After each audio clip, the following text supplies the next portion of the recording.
Hello everybody. Found a little project that I can do. Something I've been thinking about doing for a little while.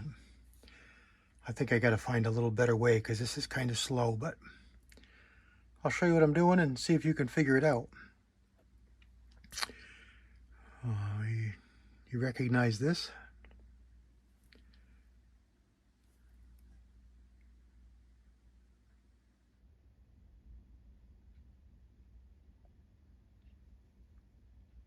.45 auto. Hey, that ain't what I'm making. I'm going to take one of these. Off-brand GFL 45 Colt.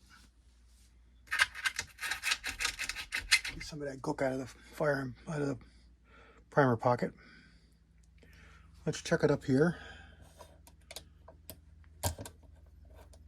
Let's see what we end up with in a few seconds. You ready?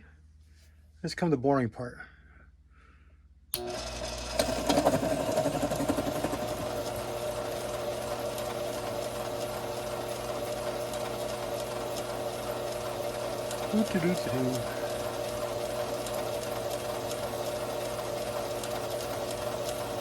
Carbide cutters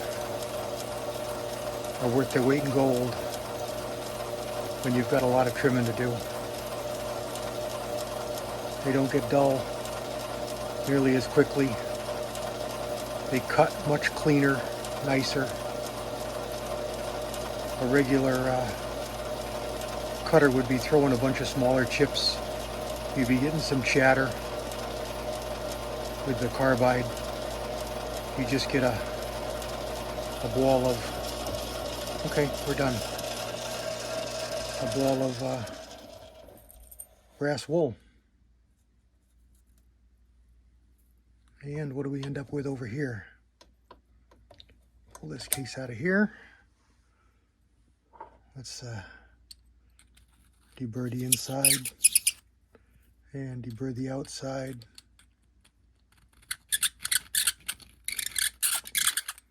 And what do we end up with? We end up with a very short 45 Colt. It's the same length as a 45 auto. It's called a 45 Cowboy. Lets you use 45 ACP load data, so you're not have that big giant case, but you got pretty close to the same ballistics as a light loaded 45 Colt. So you're using less powder to do the same thing in a bigger cartridge. So, like I said, this is pretty slow. I'm probably going to rig up my chop saw so that I can chop a good portion of that off and only have to trim a little bit. But I've got to rig that up. And I'll see what I can do, but it's probably more than I can do right now. But this is doable. I've got about 6 or 8 cases done, so I got enough to play around with, make some dummies up. I'll do more. Just a quick video, showing my next little project here. Finding these little things that I can do. God bless everybody. CW out.